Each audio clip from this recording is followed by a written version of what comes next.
नमस्कार, मैं आशुतोष कौशिक, सहायक प्राध्यापक वाणिज्य, राजीव गांधी शासकीय स्नातकोत्तर महाविद्यालय अंबिकापुर, आज आपके समक्ष बीकॉम द्वितीय वर्ष के व्यावसायिक सांख्यिकी विषय की इकाई 5 के शीर्षक प्रायिकता सिद्धांत को प्रस्तुत कर रहा हूं।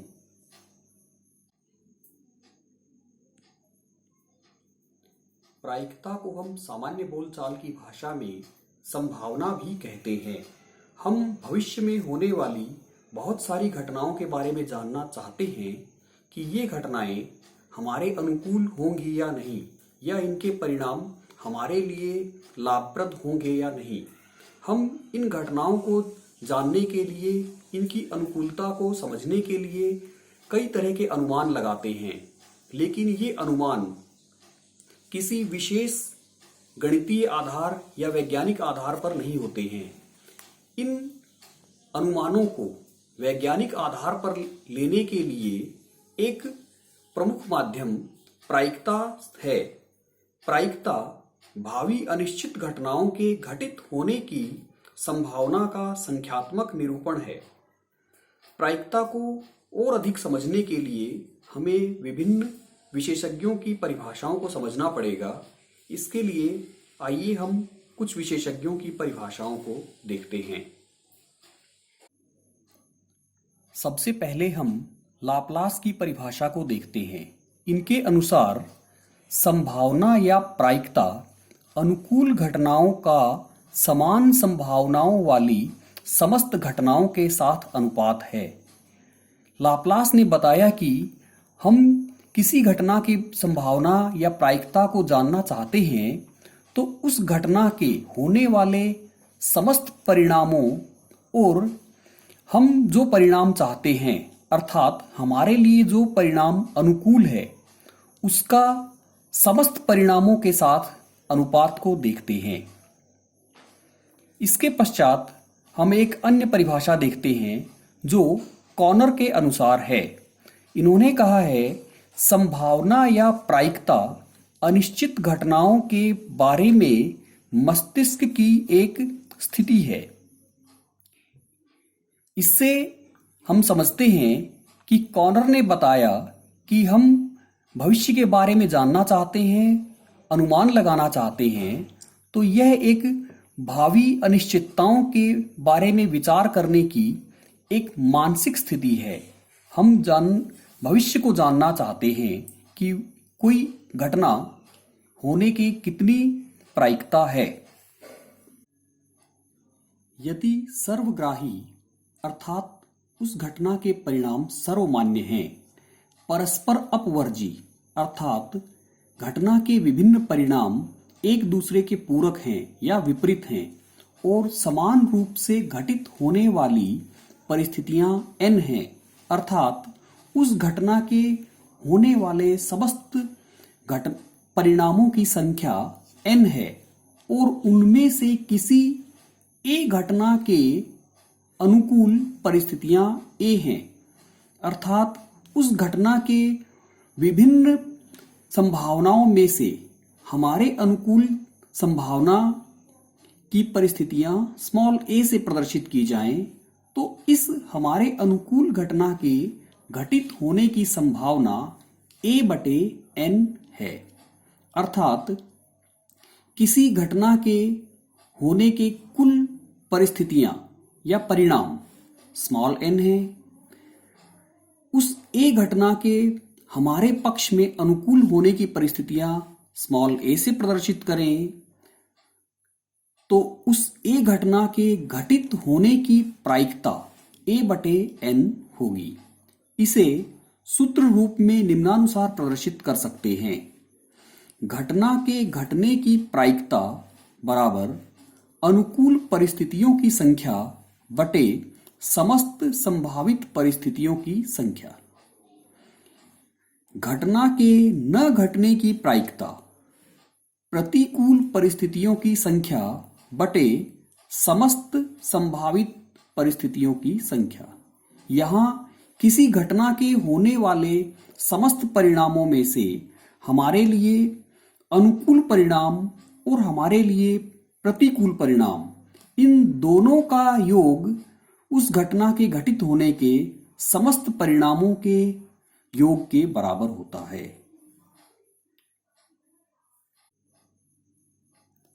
अब प्रायिकता को हम कुछ उदाहरणों के माध्यम से समझते हैं। हम उदाहरण समझने के लिए एक प्रश्न लेते हैं कि 52 पत्तों की ताश की एक गड्डी में से एक पत्ता खींचने पर उसके बेगम होने की प्रायिकता क्या है। हम जानते हैं कि ताश की गड्डी में 52 पत्ते होते हैं जो 4 प्रकार के होते हैं, हुक्म, पान, चिड़ी और ईंट, जिसमें प्रत्येक प्रकार में एक बेगम होती है, अर्थात पूरी गड्डी में 4 बेगम होती हैं। इस प्रकार कुल संभव घटनाएं कुल पत्तों की संख्या के बराबर होंगी, अर्थात एक पत्ता कोई भी हम खींच सकते हैं जो 52 में से कोई भी निकल सकता है, या इस घटना के संभावित परिणाम 52 होंगे, n बराबर 52।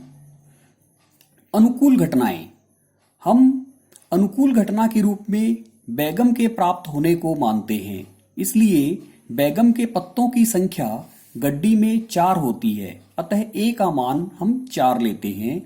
इस प्रकार एक पत्ता खींचने पर उसकी बेगम होने की प्रायिकता PA, यहां हम कैपिटल P से प्रायिकता को प्रदर्शित करते हैं और स्मॉल a से हम अनुकूल घटना को प्रदर्शित करते हैं, अनुकूल घटना के होने की प्रायिकता बराबर अनुकूल घटनाओं की संख्या या अनुकूल घटनाएं बटे कुल घटनाओं की संख्या या कुल घटनाएं। अनुकूल घटनाएं 4 हैं और कुल घटनाएं 52 हैं। इस प्रकार 4 बटे 52 बराबर 1 बटे 13, तो बेगम के खींचे जाने की प्रायिकता 1 बटे 13 होगी। अब एक अन्य उदाहरण देखते हैं। शब्द प्रोबेबिलिटी में से एक अकेला अक्षर यादृच्छिक रूप से चुना गया है तो उसके स्वर होने की क्या प्रायिकता है। यादृच्छिक मतलब अचानक या रैंडम कोई भी पत्ता निकाला जाए या कोई भी अक्षर छांटा जाए। तो इसमें देखने के लिए हम देखते हैं कि प्रोबेबिलिटी में कुल 11 अक्षर हैं, इसलिए इनमें से कोई भी अक्षर छांटा जाए तो इन 11 में से कोई भी प्राप्त हो सकता है। तो कुल संभव घटनाएं प्रोबेबिलिटी शब्द में कुल अक्षरों की संख्या के बराबर होंगी, अर्थात n बराबर 11। अनुकूल घटनाएं, अनुकूल घटनाएं हमारे लिए स्वर हैं, तो प्रोबेबिलिटी शब्द में स्वर हमारे पास O, A, I, I, अर्थात I 2 बार है। तो इस तरह से अनुकूल घटनाएं हम स्मॉल a से दिखाएं तो ये हमारे लिए 4 अक्षर होंगे। अब प्रोबेबिलिटी शब्द में से स्वर के होने की प्रायिकता PA अनुकूल घटनाएं बटे कुल घटनाएं, अर्थात 4 बटे 11 होगी। अब एक और उदाहरण देखते हैं। 2 सिक्कों को एक साथ उछालने पर दोनों पर हेड आने की प्रायिकता। यहाँ पर हमारे पास 2 सिक्के हैं और दोनों सिक्कों को एक साथ उछालने पर जो हमारे सामने परिणाम प्रकट होंगे वो इस प्रकार होंगे। दोनों सिक्कों पर हेड आ जाए, अथवा पहले सिक्के पर हेड दूसरे पर टेल, अथवा पहले पर टेल दूसरे पर हेड, अथवा दोनों सिक्कों पर टेल, अर्थात ये 4 प्रकार के परिणाम हमको प्राप्त होंगे। अतः n बराबर 4। अनुकूल परिणाम, प्रश्न में पूछा गया है कि दोनों सिक्कों पर हेड आने की प्रायिकता, अतः दोनों सिक्कों पर हेड आने की प्रायिकता की सिर्फ एक स्थिति होगी जो ये है, दोनों पर हेड, अतः a बराबर 1। इस प्रकार अभिष्ट प्रायिकता PA बराबर a बटे n, a का मान 1 और n का मान 4 बराबर 1 बटे 4 होगी। अब एक और प्रश्न देखें इसी में। दोनों सिक्कों को एक साथ उछालने पर कम से कम एक हेड आने की प्रायिकता। हम दोनों सिक्कों को एक साथ उछालने पर सामने आने वाले परिणामों को देख चुके हैं। यहां पर हमको कम से कम एक हेड चाहिए है, अर्थात कम से कम एक हेड होना, पहले सिक्के पर हेड और दूसरे पर टेल, या पहले पर टेल और दूसरे पर हेड, ये दोनों होंगे।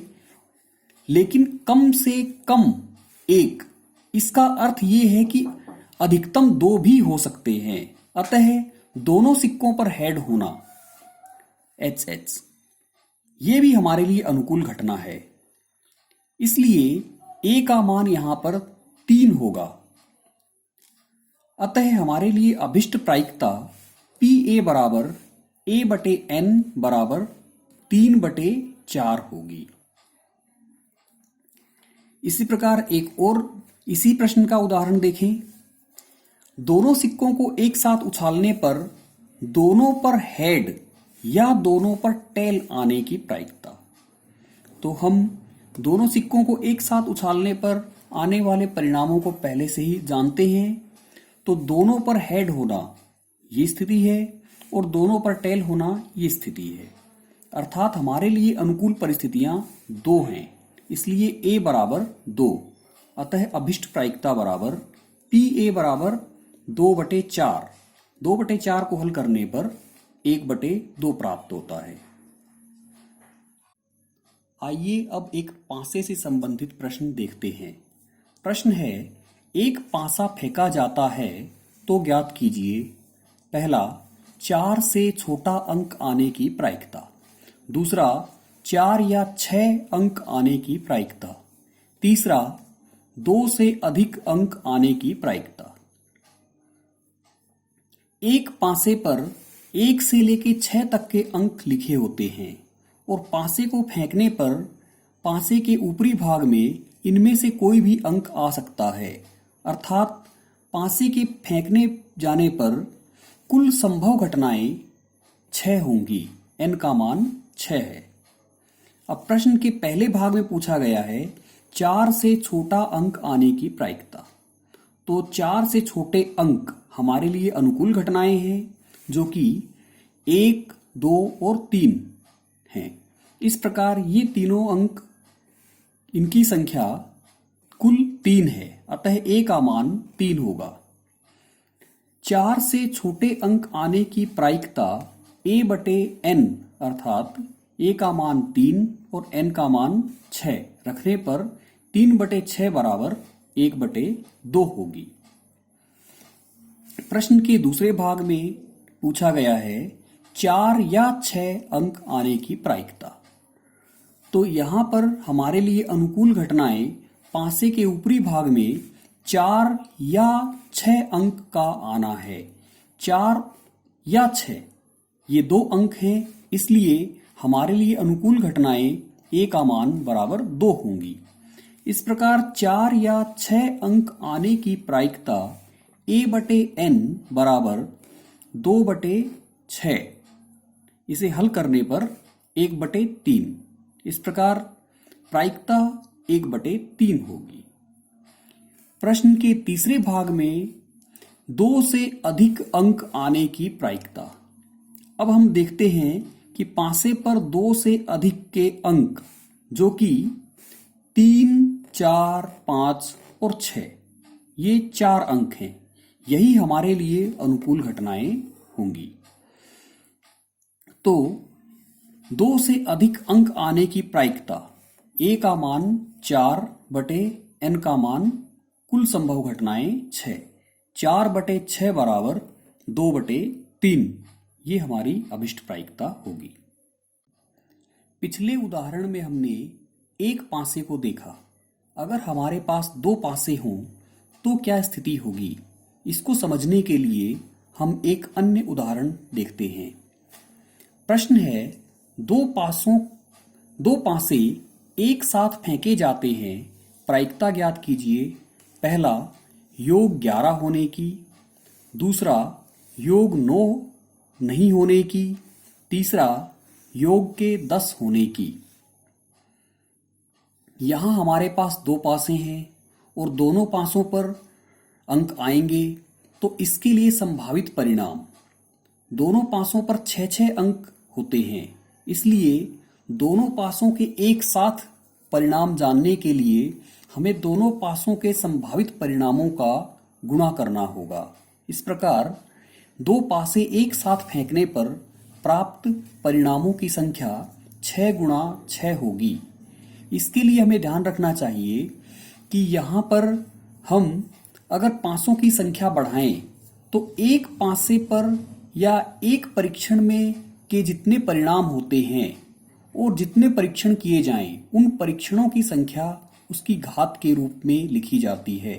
अर्थात दो पासे होने पर 6 की घात 2 और 3 पासे होने पर 6 की घात 3 का प्रयोग करते हुए हम संभावित परिणामों को जान सकते हैं। तो यहां देखते हैं हम कि दो पासों के संभावित परिणाम क्या होंगे। जैसे पहले पासे पर 1 और दूसरे पासे पर भी 1, या पहले पासे पर 1 दूसरे पासे पर 2, या पहले पासे पर 1 दूसरे पासे पर 3, या पहले पासे पर 1 और दूसरे पासे पर 4, या पहले पासे पर 1 और दूसरे पासे पर 5, या पहले पासे पर 1 और दूसरे पासे पर 6। इसी तरह से ये स्थिति हमने देखी कि पहले पासे पर 1 चल रहा है और दूसरे पासे के अंकों को हमने परिवर्तित किया है। इसी प्रकार आगे बढ़ें तो हम पहले पासे के 1 को बदलकर 2 लें। अब इसके साथ में दूसरे पासे के अंक को 1 से लेके पूरा 6 तक लिखकर देखें। इसी तरह अब आगे पहले पासे के अंक को बदलते हुए 6 तक लेकर जाएंगे और दूसरे पासे के अंकों को भी 1 से लेकर पूरा 6 तक चलाएं। तो इस तरह संभावित परिणाम हमको 36 प्राप्त होंगे। तो हमारे लिए दो पासे फेंकने पर कुल संभावित परिणाम 36 प्राप्त होते हैं। अब प्रश्न के पहले भाग को देखें, योग 11 होने की प्रायिकता। इनमें से योग 11 हमें कहां कहां प्राप्त होगा? योग 11 प्राप्त होने की हमारे लिए सिर्फ दो ही स्थितियां हैं, जो कि पहले पासे पर 6 और दूसरे पासे पर 5, या पहले पासे पर 5 और दूसरे पासे पर 6 आए। योग 11 होने के संभावित परिणाम इस तरह से a बराबर कुल 2 होंगे। तो 11 का योग होने की प्रायिकता PA बराबर a/n बराबर a का मान 2 और n का मान 36, 2/36 बराबर 1/18 प्रायिकता होगी। प्रश्न का दूसरा भाग, योग 9 नहीं होने की प्रायिकता। इसको समझने के लिए हमें देखना पड़ेगा कि योग 9 होने के क्या क्या परिणाम होंगे। तो योग 9 होने के संभावित परिणाम ये हैं, पहले पासे पर 3 और दूसरे पासे पर 6, या पहले पासे पर 4 और दूसरे पासे पर 5, या पहले पासे पर 5 और दूसरे पासे पर 4, या पहले पासे पर 6 और दूसरे पासे पर 3 आए। इस तरह से योग 9 इन परिस्थितियों में होते हैं। ये कुल 4 परिस्थितियां हैं, अतः योग 9 होने के संभावित परिणाम 4 हैं। हमारे पास दो पासों के कुल परिणाम 36 हैं, तो 36 में से सिर्फ 4 परिस्थितियां ही ऐसी हैं जहां पर कि योग हमारा 9 हो रहा है। तो कुल 36 परिणामों में से इन 4 परिणामों को घटा दिया जाए तो बाकी के 32 परिणाम योग 9 न होने से संबंधित हैं। इस प्रकार योग 9 नहीं होने की प्रायिकता PA बराबर a/n बराबर 32/36, इसे हल करने पर 8/9 प्रायिकता होगी। प्रश्न के तीसरे भाग में पूछा गया है योग के 10 होने की प्रायिकता। अब देखते हैं कि योग 10 हमको किन किन परिस्थितियों में प्राप्त होता है। या योग 10 होने के संभावित परिणाम क्या हैं?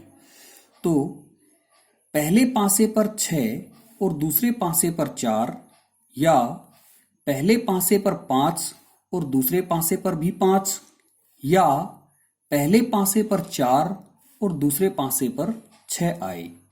इस तरह से योग 10 इन 3 परिस्थितियों में हमें प्राप्त होता है। तो हमारे लिए कुल अनुकूल परिणाम a बराबर 3 होंगे।